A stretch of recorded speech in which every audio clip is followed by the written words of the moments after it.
There's a moment that happens to every person alive. You post something online, you speak up in a meeting, you wear something different, you take a stand, and immediately your mind starts racing. What will they think? Did I sound stupid? Do I look ridiculous? Will they judge me? And in that moment, you've just handed your power over to people who don't even know your story. But Seneca, the Roman Stoic who advised emperors and understood human nature better than almost anyone in history, had a different approach. He didn't just ignore what people thought. He weaponized their opinions against their own power over him. And what he discovered 2,000 years ago is still the most devastating psychological technique for achieving true freedom. Here's what Seneca understood that most people never will. The fear of judgment isn't about them. It's about you. It's about your desperate need to control how others see you. And the moment you try to control their perception, you become enslaved by it. Because you can't control what they think, but you can control what their thoughts do to you. And that's where Seneca's genius lies. He didn't teach people to not care. He taught them to care so strategically that other people's opinions became completely irrelevant. Seneca called it the discipline of desire. Most people desire approval. They desire to be liked, to be accepted, to be seen as good, smart, successful. But desire for external validation is a trap because it places your emotional state in the hands of people who don't control your destiny. Seneca flipped this entirely. Instead of desiring their approval, he desired something far more powerful: independence from their need to give it. Think about that for a moment. The person who needs your approval has already lost to you. The person who doesn't need it holds all the cards. Let's break down exactly how this works in real life. You walk into a room full of people. Maybe it's a networking event, a family gathering, a work conference. The average person immediately starts performing. They adjust their posture, modulate their voice, say things they think will land well. They're constantly scanning faces for approval, for nods, for smiles. They're exhausting themselves trying to manage everyone else's impression of them. But the person who has learned Seneca's method walks in with something different: indifference to the outcome of their judgment. Not because they're rude or antisocial, but because they've realized something profound. Their opinion of you is actually information about them, not about you. Seneca wrote, "Every new beginning comes from some other beginning's end. And when you stop caring what people think, you end your slavery to external validation and begin your mastery over your own mind." But here's where most people get it wrong. They think not caring means being cold, distant, or arrogant. That's not Seneca's way. Seneca's way is strategic indifference. You care about people as humans, you treat them with respect, you engage genuinely, but you don't care about their evaluation of your worth because you understand something they don't. Their evaluation is based on incomplete information, personal biases, their own insecurities, and social conditioning. Why would you base your self-worth on that? Here's the first tactical move Seneca would teach you. When someone judges you, don't defend, don't explain, don't try to change their mind. Instead, get curious about why they need to judge you. What insecurity is driving their need to evaluate others? What fear makes them so invested in your choices? Because secure people don't waste energy judging others. Secure people are too busy building their own lives. So when someone feels compelled to criticize, to gossip, to tear down, you're not looking at strength. You're looking at weakness. And once you see it as weakness, their judgment loses all power over you. Seneca practiced something he called the view from above. When faced with social pressure or judgment, he would imagine himself as if looking down from a great height at the entire scene. From that perspective, the drama looks small. The opinions look temporary. The social dynamics look like children playing games. And that shift in perspective is everything. Because when you zoom out, you realize that most of the things people judge you for won't matter in a year, won't be remembered in a month, won't even be thought about next week. But the energy you waste caring about their judgment, that's gone forever. Let's get tactical about social media, because this is where most people lose their minds to other people's opinions.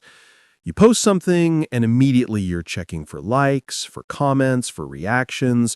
You're measuring your self-worth by the engagement metrics of people who are scrolling while half asleep or sitting on the toilet. Seneca would laugh at this absurdity. He would tell you that seeking validation from strangers on the internet is like asking a crowd of drunk people for directions. They might point you somewhere, but it's probably not where you want to go. Here's what Seneca would do instead. He would post with complete detachment from the outcome, not because he doesn't care about communication or connection, but because he understands that the value of what he shares isn't determined by other people's reactions to it. The value is in the sharing itself, in the authenticity, in the contribution to something larger than himself. And when you post from that place, something magical happens. The right people are drawn to your authenticity, and the wrong people filter themselves out by their negative reactions. You don't have to chase approval. The people who matter will recognize what you're offering. But here's where Seneca gets really sophisticated. He doesn't just teach you to ignore criticism. He teaches you to mine it for gold. When someone criticizes you, there are only two possibilities. Either they're right or they're wrong. If they're right, you've just received free feedback that can help you improve. Thank them and adjust. If they're wrong, you've just learned something valuable about their character, their biases, their limitations. Either way, you win. The criticism becomes useful information rather than emotional damage. But this only works if you approach it with Seneca's detachment. If you're emotionally invested in being right or being liked, you can't process criticism objectively. Seneca understood that most people are not thinking about you nearly as much as you think they are. They're thinking about themselves. They're worried about their own problems, their own insecurities, their own judgments from others. You're not the star of their mental movie. You're barely a background character. And this isn't depressing. This is liberating. Because it means that most of the social pressure you feel is completely imaginary. You're creating elaborate scenarios about what they might be thinking, and they're probably not thinking about you at all. Here's a powerful exercise Seneca would recommend. For 1 week, every time you catch yourself worrying about what someone thinks of you, ask yourself this question. What specific evidence do I have that they are actually thinking about this at all? Not assumptions, not projections, not fears, actual evidence. In most cases, you'll realize you have none. You're torturing yourself over something that exists only in your imagination. And once you see that pattern clearly, you can start to break it. In professional settings, this principle becomes even more critical. The person who constantly seeks approval at work, who changes their opinion based on who's in the room, who tries to please everyone, that person is seen as weak and unreliable. But the person who has clear principles, who speaks honestly, even when it's uncomfortable, who doesn't shift their personality based on the audience, that person commands respect, even from people who disagree with them. Because integrity is rare, and people can sense authenticity even when they don't like your positions. Seneca would tell you that the goal isn't to be liked by everyone. The goal is to be respected by the people whose opinions actually matter. And whose opinions actually matter? People who know you deeply, who have earned the right to evaluate you through their own character and actions, who want the best for you, even when it's difficult to hear. That's maybe 5 to 10 people in your entire life. Everyone else? Their opinion is just noise.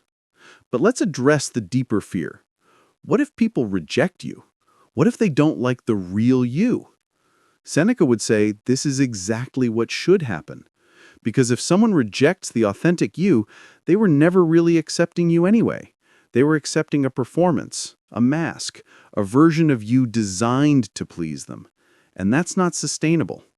Eventually, the mask slips. Eventually, the performance gets exhausting. Eventually, you have to choose between authenticity and approval. And Seneca would tell you to choose authenticity every time, because that's where real connection happens. Here's the paradox Seneca discovered.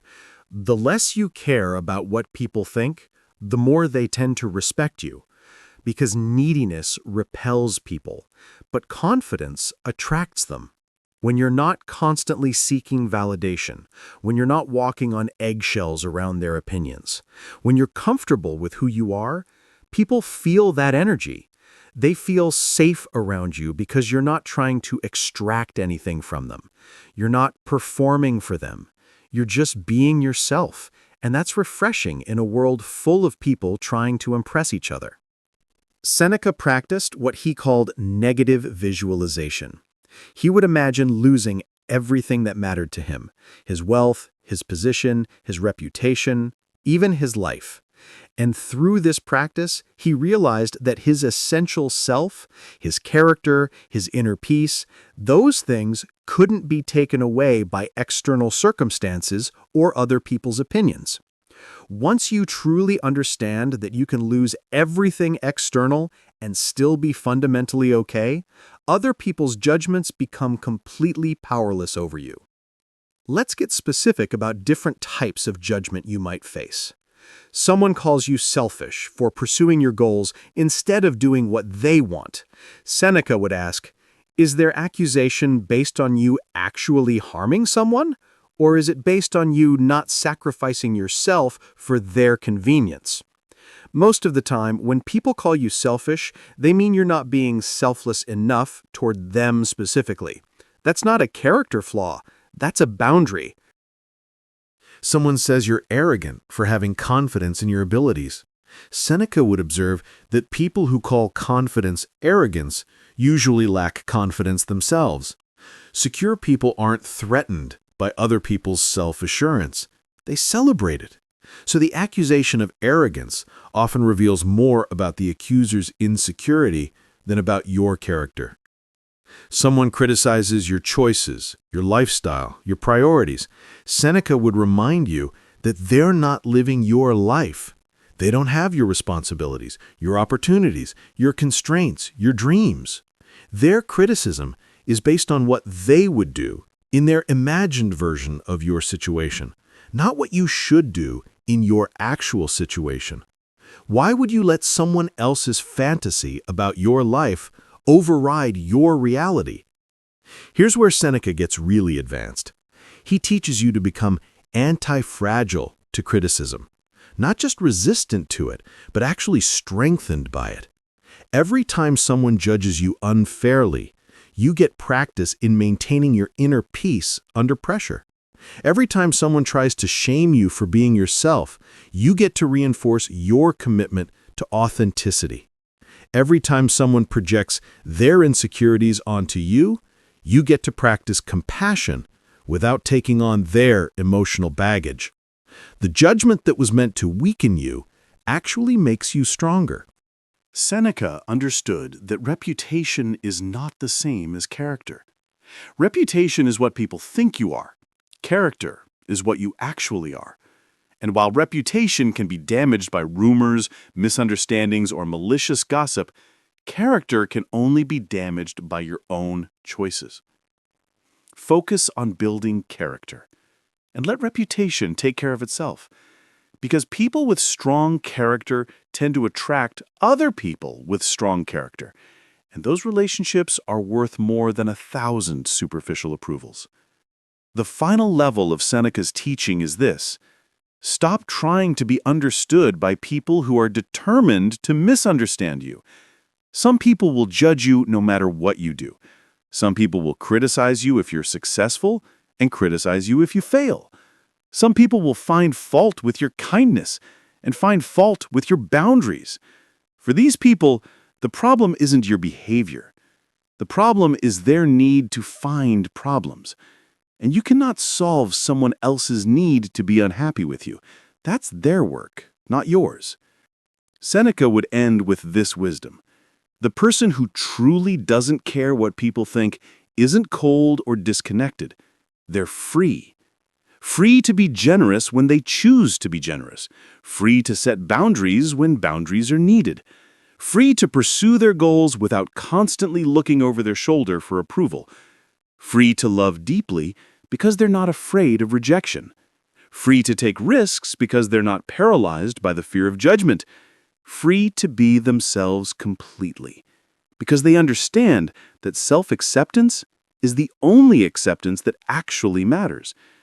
The moment you stop caring what people think, you start living, really living, not performing, not pretending, not constantly adjusting yourself to fit other people's expectations, just living as the person you actually are, with all your strengths and flaws and contradictions and brilliance. And that person, the real you, is worth more than all the approval in the world.